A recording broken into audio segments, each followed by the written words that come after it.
Not really worried or concerned yet because he likes to go on these hikes, but that is odd and a bit concerning. And also I just heard a large crack or a pop down the direction that he would be coming back from, and yep, I see him coming through the trees now. I was just fixing to say that was either him or something interesting, but it's probably him since I see him coming up the road here.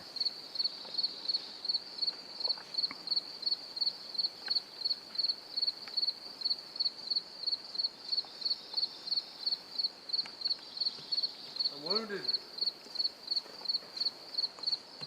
What'd you do? Me and briars don't like each other. Yeah, I hate those things. They got the better of me this time.